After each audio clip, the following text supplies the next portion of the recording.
நேற்று முன்தினம் தாவேகா தலைவர் விஜய் அவர்கள் காஞ்சிபுரம் ஜேபிஆர் காலேஜில் ஒரு மக்கள் சந்திப்பு நடத்தினார். அதில் நிறைய விஷயங்கள் பேசியிருந்தார், நிறைய சினிமா வசனமெல்லாம் பேசியிருந்தார். அதில் முக்கியமாக பார்க்க வேண்டிய விஷயம் என்ன அப்படின்னு பார்த்தீங்கன்னா, தாவேகா ஆட்சிக்கு வந்தால் தாவேகா என்னென்ன செய்யும் மக்களுக்கு, தாவேகாவோட நோக்கம் என்ன அப்படின்னு பேசியிருந்தாரு.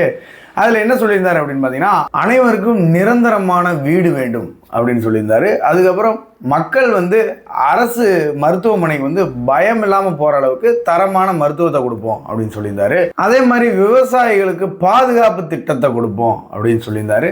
அதே மாதிரி வேலை வாய்ப்பு, நிரந்தரமான வேலை வாய்ப்பை கொடுப்போம் அப்படின்னு சொல்லியிருந்தாரு. இதை தானேங்க மத்திய அரசு பண்ணிட்டு இருக்கு. மத்திய மோடி அரசாங்கம் இதை தானே பண்ணிட்டு இருக்கு. பிரதான் மந்திரி ஆயுஷ்மான் யோஜனா, பிரதான் மந்திரி ஆவாஸ் யோஜனா, பிரதான் மந்திரி ரோஸ்கர் யோஜனா, பிரதான் மந்திரி ஃபசல் பீமா யோஜனா, இதெல்லாம் என்ன?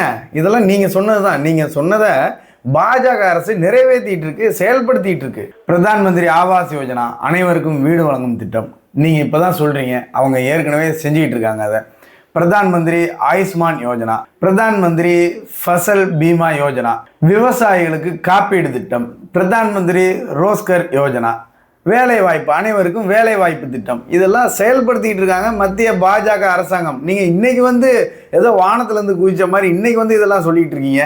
ஏதாவது புதுசா யோசிச்சுட்டு வாங்க சார்.